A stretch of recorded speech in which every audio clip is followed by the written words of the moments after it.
São 9h09. Você está sintonizado na 93.3, acompanhando o programa Atualidades Manchester. Nós estamos recebendo com muito prazer aqui no estúdio da Rádio Manchester o deputado federal Rubens Ottoni. Ele está acompanhado da Ana Rita, sua assessora de imprensa. Deputado, prazer imenso recebê-lo mais uma vez aqui no estúdio da Rádio Manchester de Anápolis. Bom dia, Sir Laser, bom dia, Fernanda, todos os ouvintes aqui da Manchester. É uma satisfação poder participar com vocês aqui desse espaço de tradição no debate, na discussão dos temas mais importantes para a cidade de Anápolis, para o estado e para o país. Deputado, a gente começa essa entrevista hoje falando sobre o orçamento do governo federal, que recentemente, foi sancionado, final de janeiro.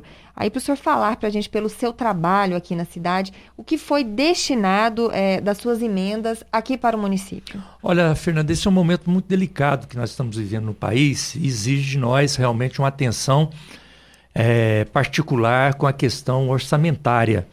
Nós precisamos fazer com que o orçamento ele chegue na ponta, que os recursos do governo federal atendam minimamente a população, e principalmente o povo mais simples, humilde, trabalhador, que é quem depende das políticas públicas. E é essa orientação que eu tenho feito no sentido de poder contribuir na elaboração do orçamento. Fazer com que nós tenhamos orçamento para a saúde, que nós tenhamos orçamento para a educação, que nós possamos fazer chegar a assistência aos menos favorecidos. E aqui em Anápolis não tem sido diferente.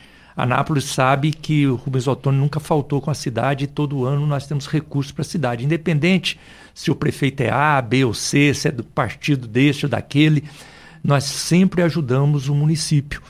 E é esse o nosso propósito. Nós estamos ainda na fase de distribuição dessas emendas, mas esse ano teremos recursos na área da saúde, teremos recursos na área da educação, teremos recursos para atender as nossas entidades que fazem trabalho social importante, entidades como a PAI, entidades que Pestalozzi, Casa Joana, entidades que cumprem um papel importante, como Asilo São Vicente.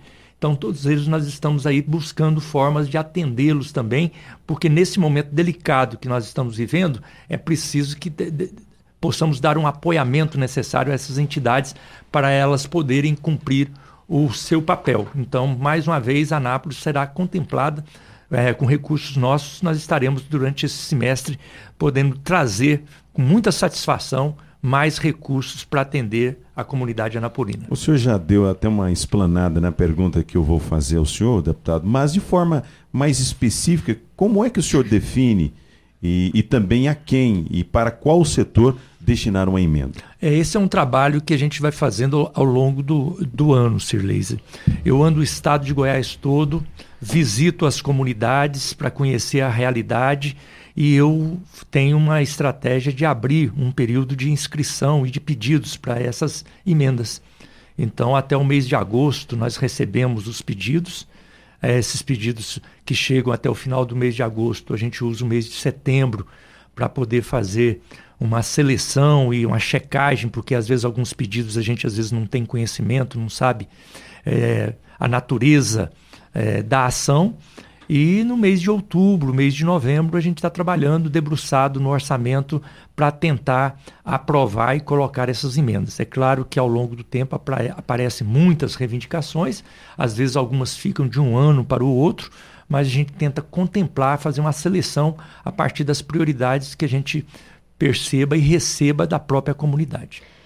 Falando sobre esse período de dificuldade financeira dos municípios, principalmente com o advento da pandemia, deputado, quais os pedidos que chegaram com maior frequência para a gente entender um pouco da realidade dos municípios goianos? Olha, eu não tenho dúvida nenhuma que nos últimos 2 anos, pelo menos, a demanda maior foi na área da saúde. A demanda na área da saúde é natural, justamente por todos os desafios que nós tivemos e continuamos tendo com a pandemia, até porque o governo federal, infelizmente, não fez a sua parte.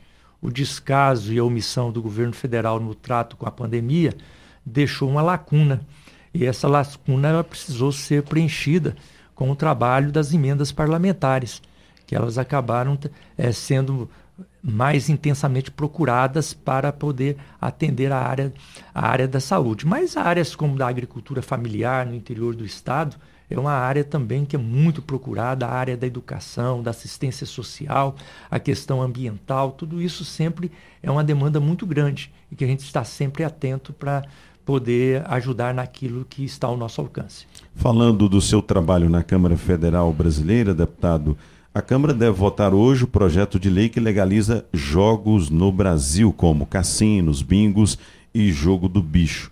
Qual que é o posicionamento do senhor em relação a essa proposta? Eu acho que não é oportuno, não é o momento. É legítimo que se apresente essa proposta, é um direito debater a proposta, eventualmente até aprová-la de acordo com a necessidade do momento, mas o Brasil hoje está vivendo um momento muito delicado, um momento onde nós temos desafios maiores e que vejo que para o próprio Congresso Nacional, para a Câmara, para o Senado, é importante a sociedade brasileira perceber que nós estamos discutindo outros temas, discutindo outros assuntos, preocupado com as catástrofes que nós estamos tendo no país, com as dificuldades que nós estamos tendo da própria pandemia, que ainda causa muitos atropelos e muitas consequências na vida do povo brasileiro. Então, por isso eu vejo que o momento não é oportuno para fazer esse debate. Falando agora sobre eleições, esse ano a gente tem novo pleito para presidência, deputado.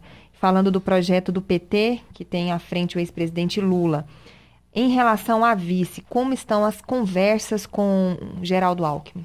Olha, as conversas vão além do Geraldo Alckmin. É claro que há especulação muito grande em relação ao nome dele, mas o Lula tem conversado com todos os partidos políticos e numa demonstração assim do equilíbrio que ele tem, da responsabilidade que ele percebe ter da sua liderança e do papel que ele vai jogar no próximo período.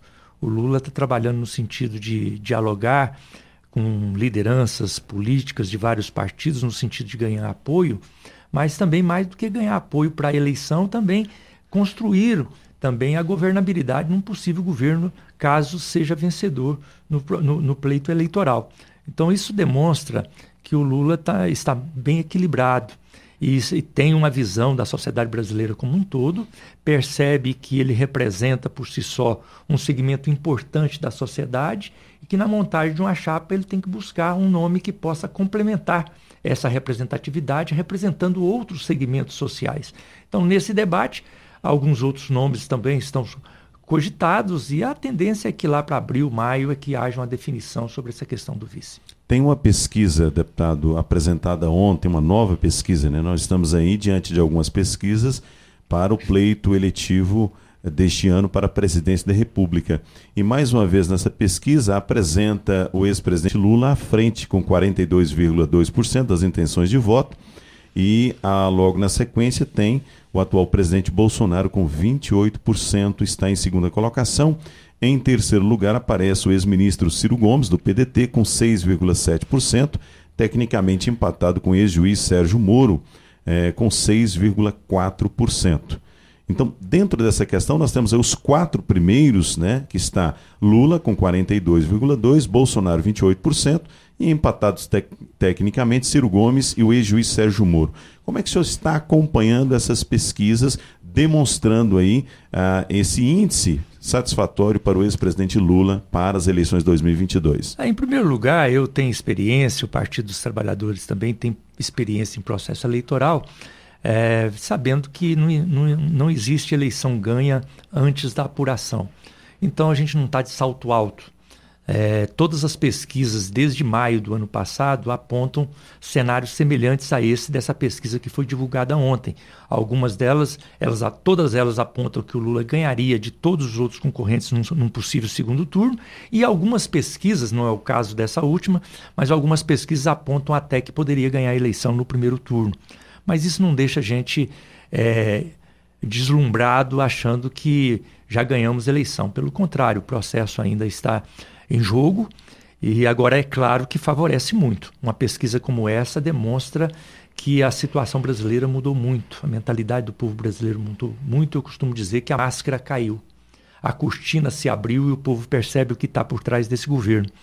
A população, mais da metade dos apoiadores desse governo, que o apoiava o ano passado, nessa época, já não o apoiam hoje, mais da metade.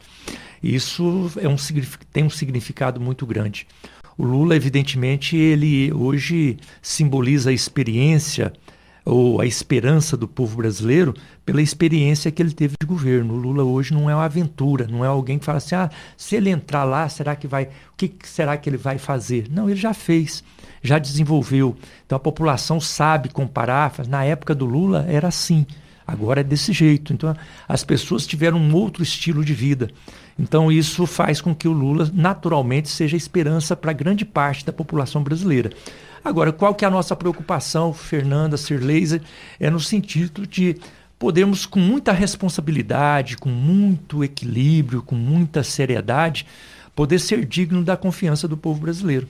Poder mostrar que nós estamos preparados para governar, não para ficar brigando, não para ficar degladiando, não para ficar, de repente, querer descontar as injustiças que foram cometidas. Não, nós estamos preparados para dialogar, para poder construir um plano de trabalho que possa melhorar a vida do nosso povo. É isso que nós queremos. Nosso objetivo é melhorar a vida do povo. E em todos os segmentos sociais. E o Lula está fazendo isso de que maneira? Ouvindo as pessoas, conversando com todos os partidos políticos, com todas as lideranças, tentando construir um ambiente de fraternidade, de equilíbrio, de somatória, para que o Brasil volte a ser aquela referência de paz, de tranquilidade, de reverência, de alegria, que o Brasil tradicionalmente teve. Hoje não. Hoje nós temos, infelizmente, uma marca da intolerância, do preconceito, da violência, do ódio e da tentativa de, em qualquer momento, uma ideia que é diferente, ela precisa ser contestada de qualquer jeito e fica ali uma atitude agressiva. Eu acho que nós temos que superar isso. Nós temos que fazer política de maneira positiva, fazer política de maneira fraterna, fazer política de maneira a contribuir para melhorar a vida das pessoas. E é isso que o Lula está sinalizando, e é por isso que eu vejo que ele cada vez mais ganha apoios na sociedade brasileira. Em relação à federação de partidos, PSB pode sim fazer essa união junto com o PT, e existem outras siglas que podem participar de um grupo só, deputado? A novidade dessa eleição é justamente o instrumento da federação. A coligação já não acontece mais em nível proporcional, mas existe a possibilidade da federação. Qual que é a diferença da federação? É que a coligação ela existia apenas no processo eleitoral, lá nos 45 dias da eleição. Agora, a federação não. Ela, para existir, precisa prevalecer por pelo menos 4 anos. É evidente que não é uma relação precária, é uma relação mais estável. Então você só pode ter essa relação com quem você saiba que você pode conviver por mais tempo. Isso, no meu entendimento, engrandece a política, faz com que as articulações políticas, as negociações políticas sejam de um nível superior. Nesse sentido, o PT está tentando sim fazer federação, com o PSB, com o PCdoB e com o PV num primeiro momento. Nós convidamos também a Rede e o PSOL, mas eles sinalizaram que tem o interesse de fazer uma federação só entre eles. Mas poderíamos ter até o apoio deles na eleição presidencial, mas sem federação. Agora, eu estou muito animado com a possibilidade de ter a federação com o PSB, com o PCdoB e com o PV, apesar que ainda existem alguns obstáculos a serem superados, mas o prazo agora para a conclusão de uma federação ele foi estendido até o dia 31 de maio. Então o prazo é maior, porque o prazo inicial seria 1º de março. Então já estaria esgotando agora. Mas o Tribunal Superior Eleitoral estendeu esse prazo até 31 de maio. E aí eu estou convencido que nós vamos conseguir organizar sim a federação com PT, PSB, o PCdoB e o PV, pelo menos. Agora, deputado, em Goiás, eleições para o governo do estado. O Partido dos Trabalhadores anunciou a possibilidade de uma candidatura própria. Seria até a indicação do nome do ex-reitor da PUC Goiás, o professor Volmir Amado. Né? Se confere de fato o Partido dos Trabalhadores vai lançar um nome aqui no estado de Goiás e seria esse o nome, deputado? É possível que se lance sim, Cirlei, ainda não está definido, porque depende dessas articulações nacionais também. A direção nacional do partido nos orientou para que até o mês de abril, o mês de maio, nós tivéssemos o cuidado de ir acompanhando esses diálogos, essas conversações políticas que estão acontecendo, para depois a gente gestar qual é a nossa estratégia no estado. Mas é verdade sim que o professor Volmir Amado, ex-reitor da Universidade Católica, já colocou o seu nome à disposição para poder participar desse pleito eleitoral e ser candidato majoritário, seja a governo, seja ao Senado, colocou o nome à disposição, o que é um nome significativo, que tem o respeito na sociedade, que tem o nosso apreço e o nosso apoio. Agora, vai depender ainda dessas articulações políticas, mas a minha avaliação é que a tendência maior é que o Partido dos Trabalhadores tenha, sim, candidato a governo. Qual o cenário que poderia apontar para que o PT não tivesse um candidato a governo em Goiás? Se tiver um candidato a governo de outro partido que já no primeiro turno demonstre apoio à candidatura do presidente Lula, aí nós poderíamos conversar. Não sendo isso, nós teríamos candidatos, sim, com toda certeza, ao governo de Goiás. Então, só para a gente reforçar, caso o PT não tenha, mas venha um nome que apoie Lula, não teria problema esse apoio do PT? Na realidade, havendo candidatura de outro partido que possa apoiar o Lula no primeiro turno, nós estamos abertos ao diálogo e a uma composição. Na medida que não tenha, evidentemente que o PT vai ter candidato a governo, porque precisa ter um palanque e ter uma base de sustentação para a nossa campanha do Lula em Goiás. Deputado, o senhor acredita que a disposição de Adriana Corsi para também disputar uma vaga para a Câmara Federal, ela aumenta a possibilidade do PT em ter mais representantes de Goiás? Hoje, só o senhor. Com certeza, aumenta, e essa é a tarefa que eu tenho hoje em Goiás, tarefa dada pelo presidente Lula. O presidente Lula deu a tarefa a cada deputado federal, que hoje já tem mandato, primeiro que fosse candidato à reeleição, para ser puxador de voto e ajudar a ter uma representação maior no seu estado.